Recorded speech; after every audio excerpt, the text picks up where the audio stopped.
سب کچھ ہو بیوی نہ ہو تو تنہائی کا احساس مار دیتا ہے۔ اس سے ایک اور مطلب نکلتا ہے کہ لباس کے بغیر ایک لمحہ گزارا نہیں۔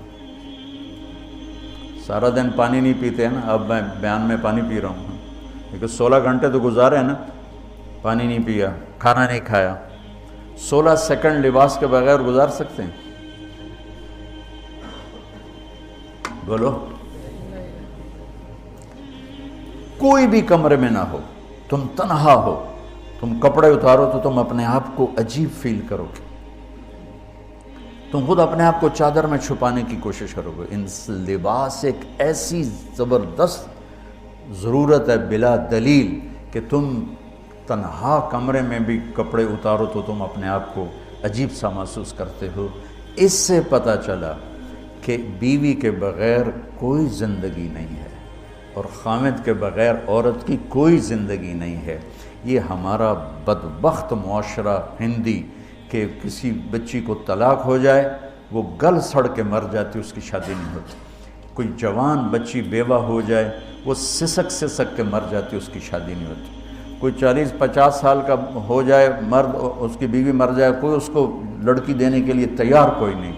اور لباس کا لفظ بتاتا ہے کہ شادی کے بغیر انسان ننگا ہے، اور ننگے انسان کا کوئی کہیں بھی گزارا نہیں ہے۔ لفظ لباس بتاتا ہے کہ ہم اس چیز کو رواج دیں کہ شادیاں ہوں، بیوہ کی شادی ہو، مطلقہ کی شادی ہو، کوئی کس کی بیوی مر جاتی ہے۔ حضرت ابن مسعود کا فرمان ہے اگر میری موت میں 10 دن باقی ہوں تو بھی میں شادی کر لوں گا اگر میری بیوی مر جائے تو۔ ابو ہریرہ کہتے ہیں اگر میری زندگی میں 7 دن باقی ہوں اور میری بیوی مر جائے تو میں 1 ہفتہ بھی شادی کے بغیر نہیں رہوں گا، میں شادی کر لوں گا۔ تو ہم ایک ہندی معاشرے سے متاثر ہیں جہاں بیوہ کی کوئی سنوائی نہیں، مطلقہ کی کوئی سنوائی نہیں، اور کوئی جوان بھی 2-4 بچے ہیں اور بیوی مر جائے تو اس کی کوئی شادی نہیں ہے، وہ سسک کے وہ بلک کے زندگی گزارتے ہیں۔ ہم لوگ اس کو رواج دیں۔ لباس، لفظ لباس بتا رہا ہے کہ جیسے لباس کے بغیر ایک لمحہ آدمی چین سے نہیں بیٹھ سکتا، ایسے ہی اس رشتے کے بغیر زندگی میں کوئی خوبصورتی نہیں، کوئی حسن نہیں۔ میں نے جیسے کہا لباس سب سے قریب ہے، تو اس کے بعد بیوی کا حق سب سے پہلے آ جاتا ہے۔ ماں باپ کی طرف سے زیادتی آئے تو تمہارے ذمہ ہے اپنی بیوی کو بچاؤ، اللہ کے واسطے اپنی بیویوں کی حفاظت کرو۔ ہاں تمہاری بیوی کی طرف سے زیادتی آئے تو اللہ کے واسطے ماں باپ کی حفاظت کرو۔ تو اس کا مطلب یہ نہیں کہ تم ڈنڈا اٹھا لو، اپنے اخلاق ایسے بناؤ، سپرنگ بن جاؤ، سپرنگ جو پریشر سے کو قبول کر کے دب کے نیچے چلا جاتا ہے۔ نیچے جانے میں جڑ جانے کا نظام چھپا ہوا ہے کہ جھک جاؤ، ماں باپ ناراض ہو ان کے پاؤں پکڑ لو، بیوی ناراض ہو اس کے پاؤں پکڑ لو۔ ذلت میں عزت چھپی ہوئی ہے، ساری زندگی کا تجربہ بتا رہا ہوں۔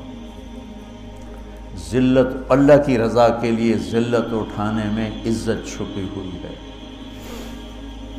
ہن لباس لکم، کتنا ہی مجھے غصہ چڑھا ہو میں اپنے کپڑے پھاڑوں گا، مجھے غصہ آ گیا میں نے اپنے کرتے پھاڑنے جو کسی یہ پاگل تو کرے گا، سمجھدار دوئے دا کرتا پاڑے گا، اپنا نہیں پاڑے گا۔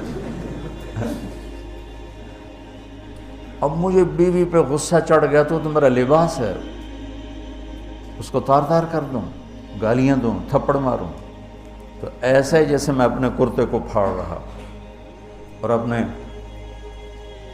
کرتے کو تار تار کر رہا۔ بیوی کو غصہ چڑھے تو وہ اپنے کپڑے پھاڑتی ہے۔ کپڑوں کے لیے کتنے حفاظتی نظام ہیں، الماریاں بنی ہوئی ہیں اور ہینگر بنے ہوئے ہیں، کریز خراب نہ ہو۔ میں جب پڑھتا تھا نا لاہور تو اسکول میں یا کالج کا میں سب سے خوش لباس لڑکا کہلاتا تھا، کہ میں اپنی اسکول سے آ کر نا، اب ہاسٹل میں کوئی استریاں تو ہیں نہیں، نہ ہی کوئی نوکر، تو اپنی پتلون کو ایسے ہاتھوں سے استری کرنا اور کر کے پھر تہ لگانا، پھر سرانے کے نیچے رکھنا، پھر اس کے اوپر سونا تاکہ